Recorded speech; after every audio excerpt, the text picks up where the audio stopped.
Assalamu alaikum students. Today we will start the preparation of Islamiyat O levels for paper 1. Our very first lesson we will do today is from section 1, that is passages from the Holy Quran. And the very first passage that we will start with is Ayatul Kursi, that means verse of the throne. Okay, the lessons will be divided into 4 parts. Number 1 would be introduction. Number second, translation and explanation. Number 3 would be the themes of the passage. That is a preparatory question that comes in O levels exams. And the fourth one would be importance of these themes in Muslims' lives. Now, first of all, the introduction. Ayatul Kursi is a verse from Surah Baqarah. The word ayat means verse.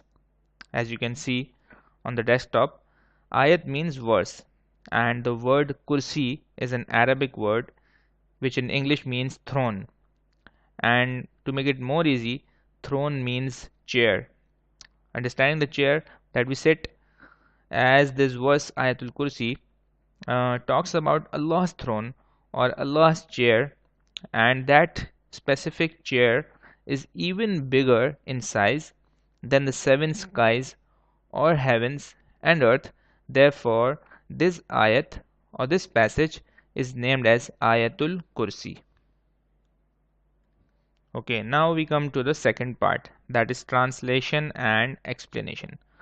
Understanding translation is very important because if you are able to understand the translation, then it means that almost half of your question is solved, and you can then make its theme, topic, subject in your own words and can elaborate it as well in the other questions that will be asked. Okay, now we come to the translation. As you can see the translation on the screen, Allah. There is no God but He. Now its explanation. Allah. Allah is the personal name of God, who does not have any defects or shortcomings, and His attributes are unmatchable to any other creation in this world. Now the translation is saying after this, the living. As you can see on the screen, the living, the word living in this specific passage means that Allah existed from the beginning, even before this world came into existence. Then the translation is saying self-subsisting. Self-subsisting means that Allah will continue to exist. Then the translation is saying eternal. Now, the eternal means that Allah will exist forever, even after the world ends. Now, the explanation of these words in a more understanding way is that Allah has been living since the beginning. Means Allah does not have any beginning or does not have any ending. He was there when the world did not come into existence, and He will stay even after the world will be finished. He does not need anyone's help to do anything in this world, but the whole world needs Allah's help, and without Allah's help, no one can do anything. Allah has no partners in His power or authority, as the Quran says, "Wa ilahukum ilahu wahid," and that meaning, and your God is only one God, that is Allah. Now let's look on the translation again. It's saying no slumber can seize Him, nor sleep. Now the word slumber means getting asleep for a second or two, and the word sleep, according to the surah, it means a complete sleep or a complete rest. Now its explanation. As humans need sleep after they have done any work or they feel tired, and when they sleep, they cannot do their activities. But Allah, as He is the creator, as He is the sustainer, He does not need sleep. Allah does not need sleep, does not need rest, and He is free from all the other shortcomings that humans have. Then the translation is saying, His are all things in the heavens, skies, and on earth, meaning that He is the only creator, only sustainer, and the only owner of this whole universe. Then the translation is saying, Who is there can intercede in His presence except as He permits. Now, the word intercede. Understanding these words is very, very important. Intercede. It means that requesting Allah for someone else, or asking for forgiveness for someone else, or asking for reduction of punishment for someone else. Meaning that no one can use his or her influence for requesting someone's forgiveness unless Allah permits someone to do any request, or to do or to use his or her influence regarding anyone else. Then the translation says, He knows what is after or behind him, nor shall they compass any of his knowledge except as he wills. Now, what does that mean? It means that Allah is the most knowledgeable in the whole universe. No one else has more knowledge than Allah. Allah knows what is after him, what is behind him, and nothing in the seven skies or earth is hidden from him. He knows the past as well as the future. As the Quran says, it is He, Allah, who knows what is in your speeches and what is hidden in your hearts. No one can take away anything from His knowledge. No one can take any part of Allah's knowledge from Allah unless Allah Himself passes away His knowledge to anyone whom Allah wills. Okay, then the translation is saying, His throne, in the bracket you can see chair, extends over the heavens and the earth. Now, as we discussed in the introduction, the word throne means chair. The sovereign chair, Allah's sovereign chair or seat occupied by a sovereign. So Allah's chair is so big that it is even bigger than the seven skies and the earth. Then the translation is saying, and He, Allah, feels no fatigue in guarding and preserving them, for He is the Most High, the Supreme.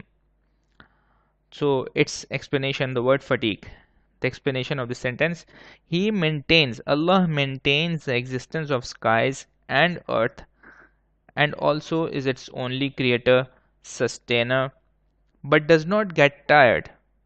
No one is helping him. He is doing all these things alone, but still he does not get tired like humans do, or humans need sleep, humans need rest, humans need a break. Allah does not need any rest, does not get tired or does not feel tired. He is the only creator and the only sustainer, and does not require any rest after doing all these activities. Okay, now we come to the third part, that is theme of the passage. Now, theme of Ayatul Kursi. First of all, I would also like to tell that the examiner's policy of O-levels is that they require a variety of themes, and they also require to quote something from somewhere else in the Quran to get the highest grade. Okay, now the themes, as you can see on the screen, this Ayatul Kursi, is explaining the oneness of God, Tawheed, that there is no God except Allah, and giving its reasoning. Now, what are the reasoning? The reasoning is that as Allah's attributes are unmatchable and incomparable to any other creation in this world, therefore Allah is the only one who should be worshipped. Now, the next theme. Allah has no partner in his attributes. He is ever living, supporter of the entire universe, and all knowing. He is the exclusive master of the heavens, skies, and the earth. Okay, now the next theme that you can write in the exam, that Allah, is free from weaknesses or limitations that humans have, and He alone is worthy of worship. And the next theme you are seeing on the screen is that none of His creatures can intercede in His affairs of the kingdom.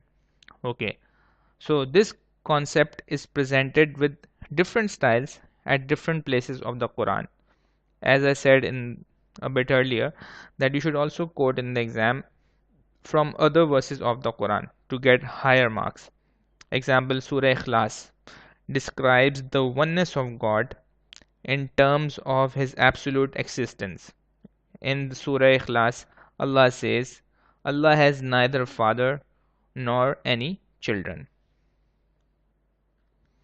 Now we come to the fourth part, that is importance of this theme, that is the themes that we discussed earlier in lives of Muslims today.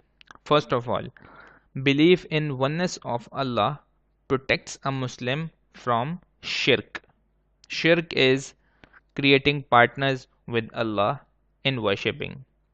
If a Muslim is not a true believer, that is, his life is not free from shirk or making partners with Allah, the Muslim will not be rewarded paradise in the life hereafter. The next point that we can write in the exam, Muslims are bound not to associate any partner with Allah in His existence, not only worship, in His existence also, attributes or worship. And if they do so, and if they commit shirk, which is such a heinous crime that Allah never forgives, and this sin is the greatest of all sins. Now, the next point that we can write, when a Muslim believes that Allah is watching him all the time, he will stop from committing worldly crimes like theft, robbery, drinking, bribery, etc. He will refrain from all kinds of moral as well as social evils. Okay, the next point. When a Muslim believes that it is only Allah who has unlimited powers and authority, he will not seek help from other deities. He will obtain spiritual purity and dignity by bowing down only before Allah. So instead of asking the so-called holy men or attending shrines for the solution of his troubles, he will supplicate only to the real source, that is the Almighty Allah. And this verse also refutes the notion that on the day of judgment, prophets, saints, and angels shall use their influence or wield influence and force Allah to pardon their followers. So no intercession will be granted except with the permission of Allah. That's the end of our first lesson. Thank you.